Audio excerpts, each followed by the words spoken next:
Hi, this is Zibby Owens, and you're listening to the award-winning podcast, Moms Don't Have Time to Read Books. And speaking of books, I have two of my own books coming out this spring and summer. Princess Charming is a picture book, which debuts on April 19th, and Bookends, a memoir of love, loss, and literature, comes out on July 1st, and it is truly a labor of love. I hope you'll pre-order, order, and join me on tour as I go across the country. You can find out more at zibbyowens.com or bookendsmemoir.com. And you can follow me on Instagram at zibbyowens because I always post about everything. Enjoy the show. Kate Baer is the author of I Hope This Finds You Well poems. Her first book, What Kind of Woman, was a #1 New York Times instant bestseller and featured in publications such as Harper's Bazaar, Vogue.com, and the Chicago Review. She is based on the East Coast and is an author and poet. Her work has also been published in Romper, LitHub, and the New York Times. Welcome, Kate. Thanks so much for coming on Moms Don't Have Time to Read Books to discuss I Hope This Finds You Well poems. Thank you. Thank you so much for having me. So, Kate, you are the #1 New York Times bestselling author of What Kind of Woman. And then you followed it up with something even better, perhaps, which is this very unique take on how to read, how to pull poetry out of sometimes the most distasteful prose that there could be, and sometimes just regular prose. But you have this gift of making art out of words, really. I mean, I guess that's what poetry comes down to. Tell listeners a little bit about how this started and this whole social media comment. Just explain it better than me because I'm not doing a good job. Oh, sure. No problem. Also, your bookshelf behind you is so beautiful. I know it's like a divisive topic on the internet about bookshelves and if you should arrange them by color, but I do that. I love it. I think it looks really nice. Thank you. Well, I hate to be divisive in any way, but I thought it was nice. It looks really nice. Yeah. So I Hope This Finds You Well is kind of a surprise book for me. I wrote What Kind of Woman and then signed a book deal for another collection of poetry that will be kind of like that. And then this one kind of popped up in between there. So it's been kind of wild to put this book out just because I didn't expect it. It really just started out on a whim. It felt like a party trick for a while, like, oh, sure, I can make some of these erasure poems. But it wasn't like, oh, I'd like to write a whole book of them. I'm so thankful that people have been reading it and purchasing it or checking it out from the library. And I do like the result. I like the book, but writing it was kind of tricky and kind of fraught with lots of feelings. It was also like peak lockdown when I wrote it. And so there were times when all my kids were home and I was trying to put this book together and homeschool them. Anyway, that's not what you asked me, but that's okay. I like that. Yeah. The initial erasure poetry, kind of the beginning of that was right around when George Floyd was murdered. I was kind of posting about police reform and things like that, which I think a lot of people, it was such a contentious time, rightfully so, but I wasn't surprised that there were people kind of coming in to my messages, arguing with me. That's pretty typical. But this one woman wrote to me and I was kind of like looking through them and deleting them. And I was reading hers and it kind of stuck out to me in a new way. So I took a screenshot of it and hid her identity and then made a poem out of it and posted it really on a whim. There was no forethought. I just kind of did it. And the response to that was really strong, which I think proves, how there are a lot of people at odds with other people on the internet. And then of course in real life with people you actually know. So yeah, I kind of just kept doing it because I couldn't stop. It started to become this thing where I would see poems like that everywhere, not just in my messages. And so I was posting some of those and was approached, to do a book of them, which I did say no to a few times, but ultimately glad that it worked out. Wow. A large part of this book is taking comments apart, right? And it's a commentary on comments, right? Commentary on the feeling that people have the right to just speak their minds about your most intimate work and that you should take the time to then read it. And some is good and some comments were just ridiculous. I know that it's hard to keep a sort of thick skin, right? When you're writing for the public and everything. But how do you do it? Like, is this the device you use to sort of like cope with the meanness out there? Or like when you write something beautiful and intimate and then somebody writes a comment that is just not nice, like how do you deal with it as like a modern day poet? I think for a brief period, it is how I coped with it. I was also writing this book. And so there was a time when I was getting these messages that I was like, great, could you use some more nouns? Could you use some more adjectives? Like, throw me a bone here. I'm trying to write a book. And there was a bit of, I don't know, some cathartic moments writing it. And certainly there have been times when I have felt like, okay, I got the last word. But in general, I don't find that being on the internet more helps with kind of the downtroddenness of it in general. I find that just getting offline and being with real people who know the real me, which sounds kind of cliche, but that is the best coping mechanism, not being on the internet more. Yes. Well, that makes total sense. Some of these I just wanted to, there's one about relentless motherhood. Can I just read this or is it too long to read? Can I read part of it at least? Oh, you're welcome to read anything. Sure. Okay. This is on relentless motherhood. Hi, Kate. I got your lovely book of poems for Christmas and I barely had a moment to read them. See, I just had my second baby boy on 10/29. We live in New Orleans and he was born right after a hurricane and days on end of the power being out. And then she goes on and she says, most days I can laugh about the fact that dirty diapers are left on the kitchen table, that there is never a moment to think, that my clothes are constantly covered in bodily fluids. But today I broke. It was actually my husband who broke first. Ironically, in his haste and stress from the shitty morning of parenting, he broke a picture frame. And you talked about that. Then she talked about that rather, and says, it's just another morning in 1,000 mornings. It will probably all be forgotten tomorrow when there are new diapers to change and more ABCs to sing. But today it felt like too much. Enter your poems. I have stolen away to my room. And when I read the line, nothing in this world can prepare you for this love's suffering, for joy and loneliness, I started to cry. I felt seen. You put words to my day, to my life as a mother, and it was so therapeutic to know I'm not alone in the agony and ecstasy of it all, this blistering love for our babies and all that it entails. Thank you for your words. And then at the end she says, also to clarify, my husband accidentally broke the picture frame because he was so frazzled. He's not a shithead. Anyways, thank you. And then you in your like erasure poems format translated that to, I cried. It's just another morning. But it felt like agony and ecstasy, this blistering love and all that it entails. That's just so awesome. I mean, it's just so cool. It's just so cool. Both sides of this are so cool. Thank you. How do you feel like reading them back? How do you does this give you, do you get that same sense of calm with your own work that like you bestow onto others? Does it make you calm to write? I mean, to write and to read my own work feels like two totally different things. But when you read that, I was like, I felt emotional. I haven't read that since I put that in there. So almost a year ago. I don't like read my own books and I don't ever read that one at events only because it's long. So I haven't heard that or spent any time with that piece for a year. Yeah. So the last time I probably looked at it was last January. So that was really cool. Yeah. No, I don't. I do not read my own work at all to feel a sense of calm or peace, but that was lovely. How did you realize you were a poet? Like, where did this come from? I don't know. It's funny because my parents, and maybe this is just something that parents say, when I started to publish poetry, they were like, we always knew this. You know, they kind of, again, this is something that maybe parents just say, like, this was always you. I mean, I was always writing poetry, but not in a professional sense, but I don't know. For them, it felt like a full circle moment, maybe even more than it did for me.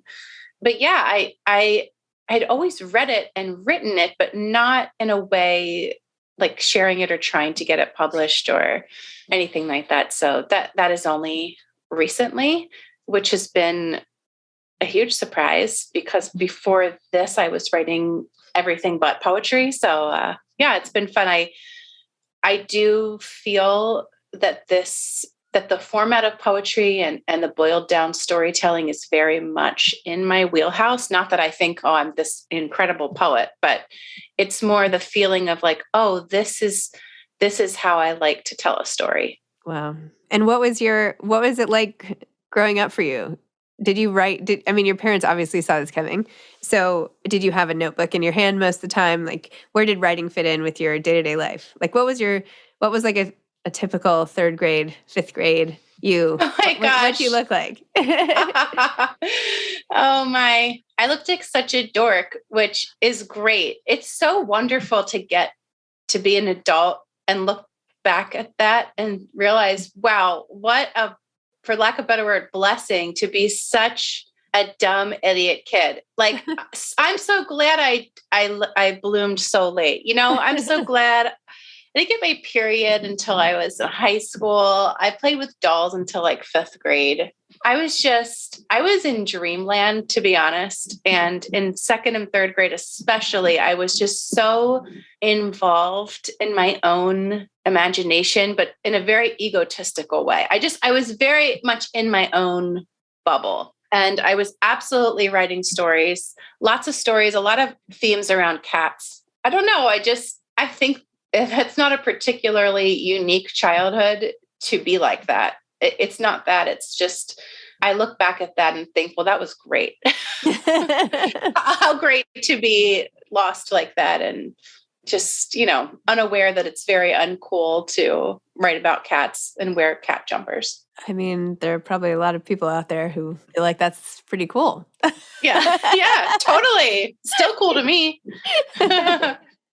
You have the other one I thought in this book that was so good. There was one about Donald Trump, and I can't find it now, but on the right, you just wrote, just go. Here it is. Leaving the White House from Donald J. Trump to Mike Pence.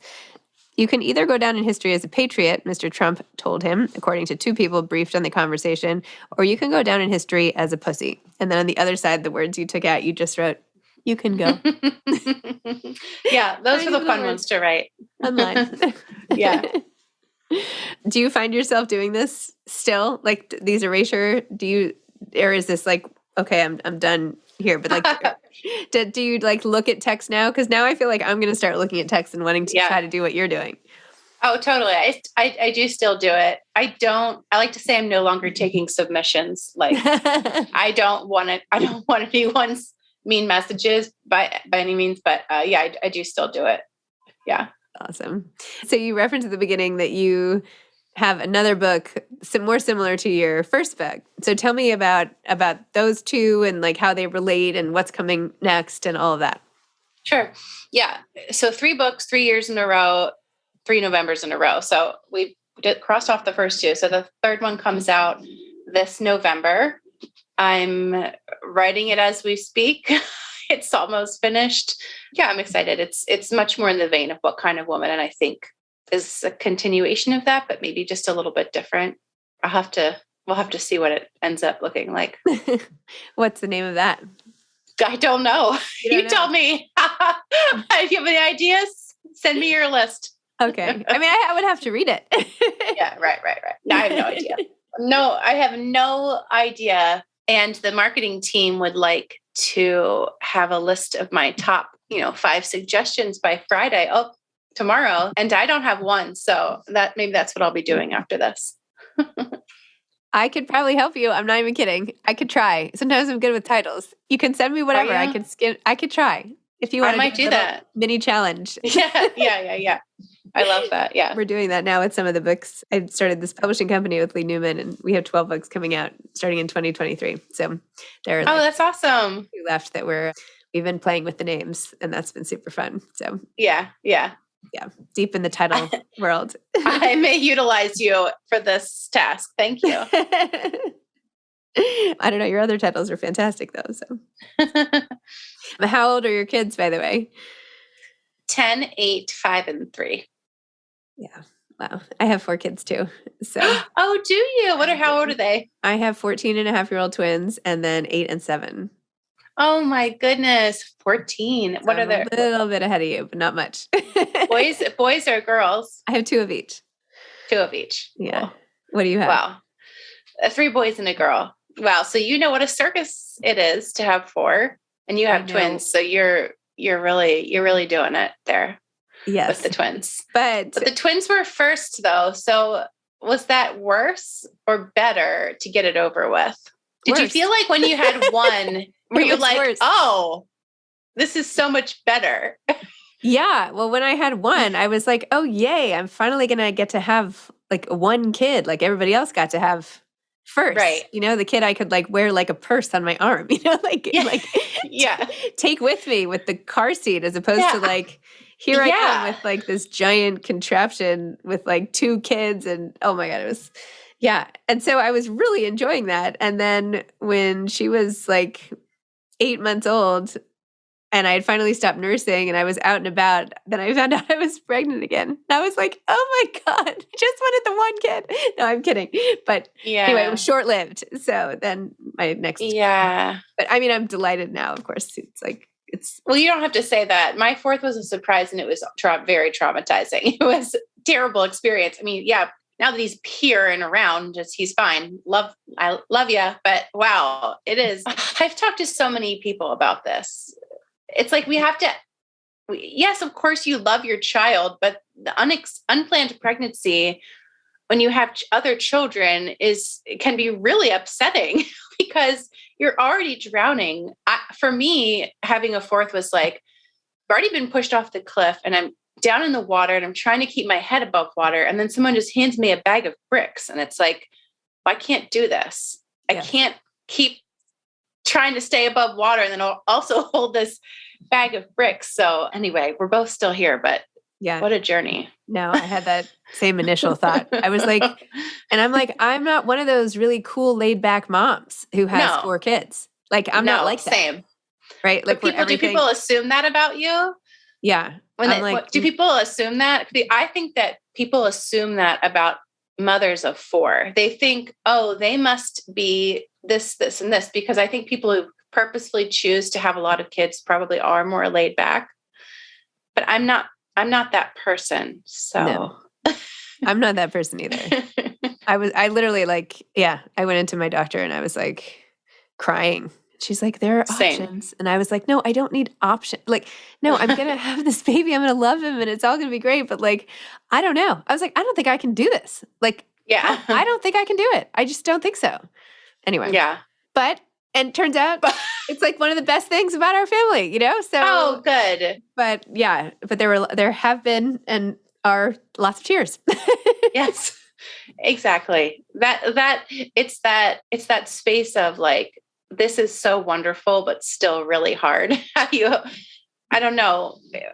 Humans, I think, sometimes have a hard time remembering you can have those 2 feelings at the same time, you know, like the Daniel Tiger song. And you can have 2 feelings at the same time and it's okay.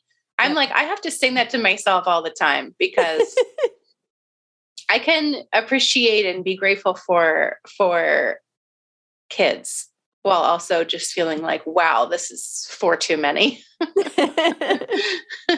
I think not that it's made me more laid back, but it's made me see that I can't affect change in the same way. Like when I only had the 2, not only, I mean, it was still a lot. When I had like, if one of them had a tantrum, like that's what I was doing. You know, like I was in it, like not like I was trying to manage it. Like I was there. Yeah. And now literally I can do what they said in the books that I was supposed to like fake doing, which is like, you know, don't really care, go somewhere else or ignore it. No, I'm literally like, okay, if you want a tantrum, I've told you 57 times, I'm not changing my mind about the iPad. If you would like to spend your time tantruming, go for it. But I'm going to go walk over there and spend time with your sister right now and like have fun with your tantrum. And then usually they end. I know. Isn't it so funny? But you have to get pushed for me too. I had to get pushed to the point of like, I literally can't manage these things. So it's easier to walk away. It's so much easier once you get past that point. You're like, well, I can't help all these people. So some of you will have to cry. Yep. And work it out. Yep. Yeah. I literally was sitting in my daughter's floor. Sorry, this is like so off topic from your book. But anyway, I was sitting there and we were listening to like the 2 little guys fight in the next room. And she's like, they're fighting. Aren't you going to go in there? And I was like, no. I'm like, same. I was like, I think they're going to work it out. You know, sometimes you just have to let them work it out. And she looked at me like, what? Because like, of course, I never let her work anything out with her brother. But anyway. And then like suddenly they were calm. She's like, oh my gosh, they're not fighting anymore. I'm like, yeah. I know.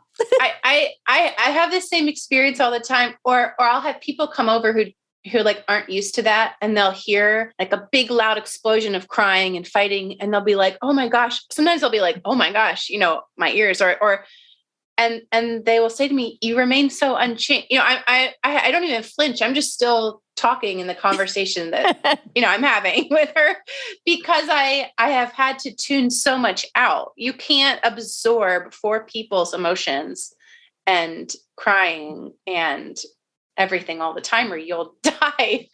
You can't, it's like impossible. The human cannot withstand 4 emotions, strong emotions all the time. Yeah.